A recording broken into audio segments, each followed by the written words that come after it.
Hari ini kita berpesta yang berpelindung 7 Oktober, peringatan wajib Santa Perawan Maria Ratu Rosario.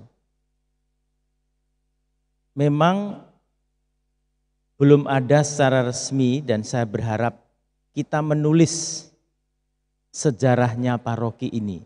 Sudah ada dokumen, sudah yang pernah menulis, tetapi dengan sungguh-sungguh agar supaya kita tidak lupa sejarah. Kita berumur 44 tahun, dihitung sejak 1978. Jauh sebelumnya sudah ada Romo pelayan di sini, tetapi belum begitu banyak. Umatnya awal mula kurang lebih 7-9 kakak. Mereka adalah para tentara di Arhanud dan mereka adalah prajurit-prajurit Kristus yang diutus untuk tinggal bekerja di sini. Begitu silih berganti, pertobatan, pembaptisan datang dari berbagai macam daerah di sini. Sampai pada akhirnya kurang lebih ada 256 kakak atau sekitar 960-an dan bisa jadi sudah 1000 jiwa. Dan kalau pesta pada perayaan Natal maupun Paskah bisa sampai 1.500 orang yang hadir, karena ada umat yang domisili di luar Bali tetapi punya usaha di sini dan kadang ekaristi di sini. Saudara-saudari terkasih, renungan saya di hari ini adalah menjadi orang pilihan Allah. Menjadi orang pilihan Allah. Saya bermimpi umat Gereja Santa Maria Ratu Rosario Gianyar menjadi orang-orang yang terpilih, dipilih oleh Allah. Terpilih dan dipilih oleh Allah. Nanya untuk kita. Orang-orang yang dipilih oleh Allah adalah orang yang percaya akan Yesus Kristus. Dialah keturunan Daud yang telah bangkit dari antara orang mati dan dimuliakan. Jadi orang-orang yang sungguh-sungguh percaya, yang dalam hidupnya berjalan bersama Tuhan Yesus, menjadi murid-murid Kristus sampai akhir hidupannya. Meskipun dalam perjalanan itu, hidup kita di San Mari ini banyak mengalami suka dan duka, penderitaan, kegembiraan, kesedihan yang silih berganti. Seperti yang dialami oleh orang kusta itu. Yang kebetulan orang kusta yang bersyukur adalah orang Samaria. Dan berterima kasih kepada Tuhan. Dia tahu menuju ke Yerusalem bersama Yesus. Dia tahu kalau ke Yerusalem berarti dia mengalami bersama Yesus suatu penderitaan, kesusahan, bahkan kematian. Tapi dia tetap setia berjalan bersama Yesus. Dia percaya bahwa dalam hidupnya hanya Yesus yang bisa menyembuhkan dia dari penyakitnya. Penyakit kusta. Yang dianggap sebagai suatu penyakit karena dosa, karena najis, kotor, dan diusir, disingkirkan, dipinggirkan oleh orang-orang yang memiliki kekuasaan rohani di Yerusalem. Sehingga orang kusta pun tidak bisa masuk ke Yerusalem, apalagi ke Bait Allah, karena dianggap najis, kotor, karena Orang yang sakit, saudara-saudari, suatu tradisi dianggap orang-orang yang mengalami, boleh dikatakan hukuman, dalam tanda kutip, dari Allah. Orang-orang yang jauh dari Tuhan, maka sakit. Orang-orang yang berdosa, maka terjadi suatu pengakuan tradisi hukum retribusi bahwa orang yang sakit, yang menderita itu karena hukuman. Nah, ini kadang-kadang masih ada dalam hidup kita juga. Ya, selalu, sakit mungkin sesuatu, dia sakit, dia nasibnya buruk, mungkin karena dosa dari keluarganya, nenek moyangnya, dan sebagainya. Dan juga dialami oleh orang kusta itu. Sehingga dia tidak ada harapan lagi untuk bisa disembuhkan, dinyatakan sembuh, untuk pergi ke bait Allah, menjumpai para imam yang menyatakan dia sembuh. Hanya satu saja pengharapan dalam diri Yesus Kristus.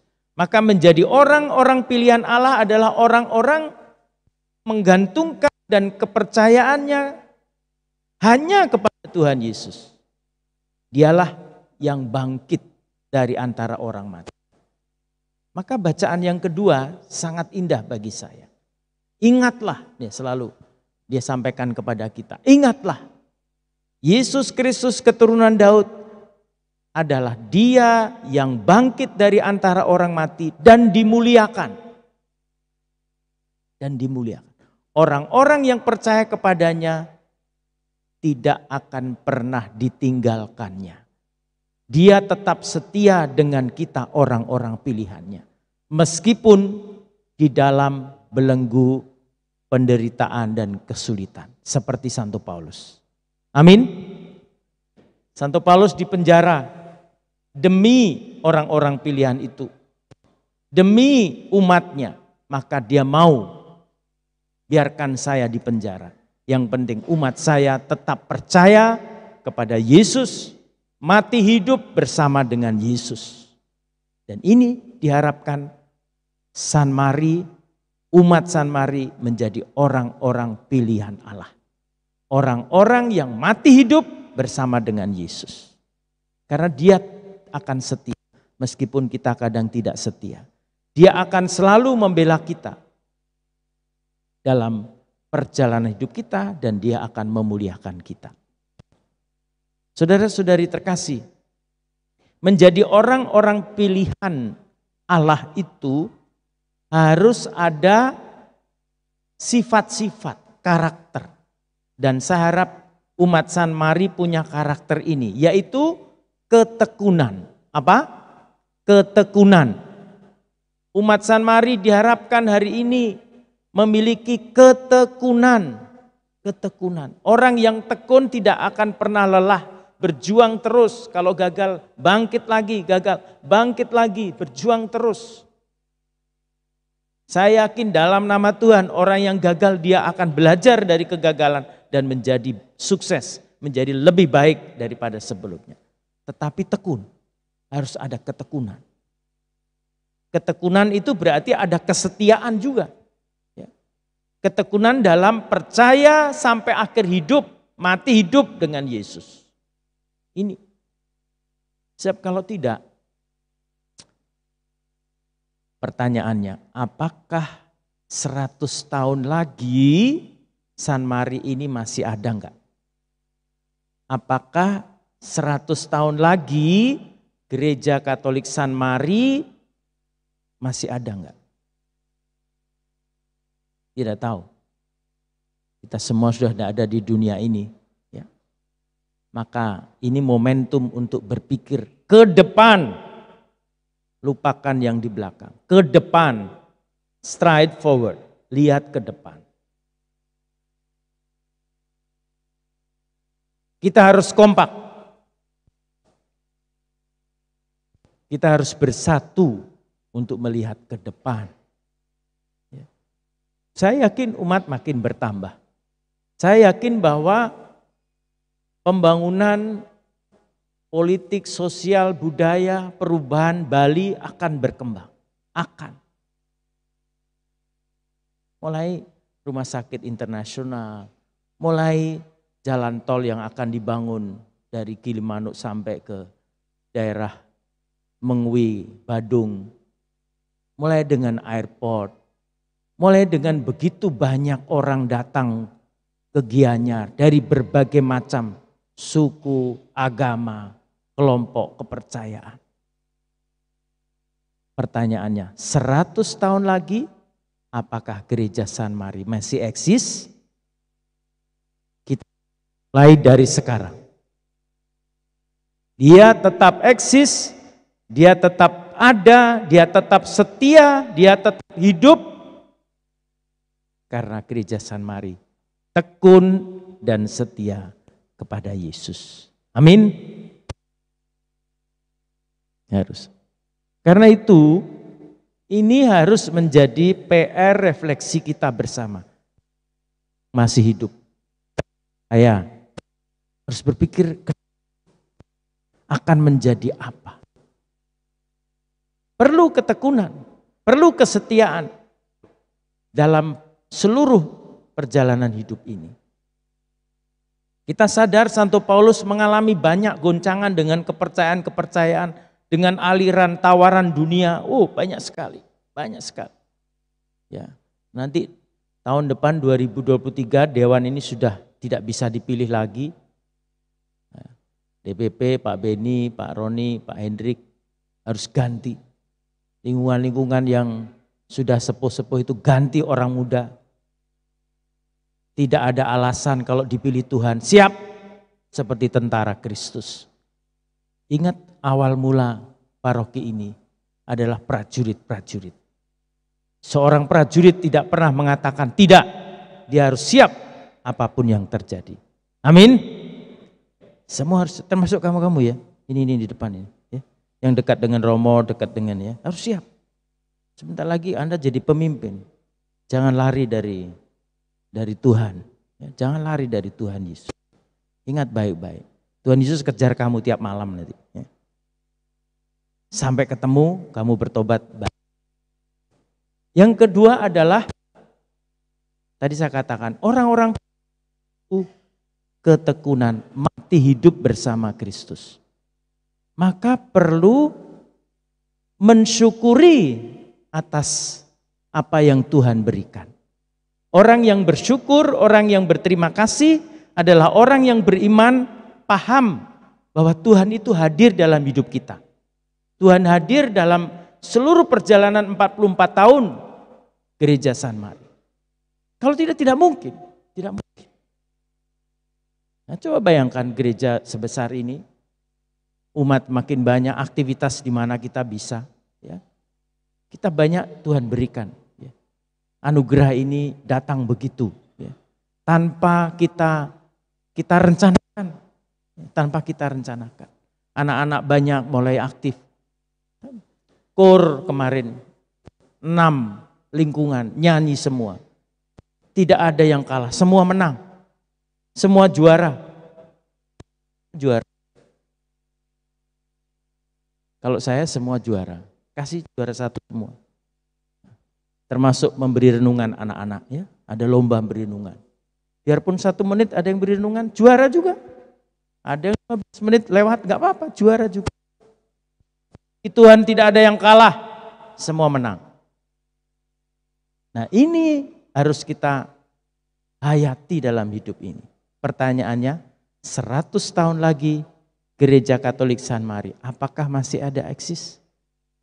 Mulai dari sekarang kita mensyukuri anugerah Tuhan, lakukan perjalanan lompatan yang jauh. Tuhan sudah memberi banyak hal. Seperti orang Samaria yang sakit kusta itu. Dia bersyukur kepada Tuhan. Dia memuliakan Tuhan. Dia sadar bahwa hidupnya lemah dan rapuh. Hanya Tuhan yang bisa sembuhkan. Sementara 9 orang lagi, dia tidak kembali dan bersyukur. Orang itu tidak mengenal Tuhan. Orang itu mengabaikan tata upacara syukur kepada Tuhan.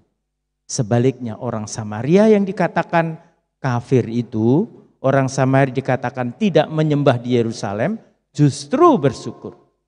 Kita harus bersyukur, berterima kasih apapun yang terjadi. Jangan saat nyaman, saat diberi karunia banyak, saat macam-macam, kita itu tetap ingat bersyukur. Maupun suka maupun duka, tetap bersyukur. Orang yang bersyukur, dia akan memiliki kekuatan iman untuk melangkah lebih jauh.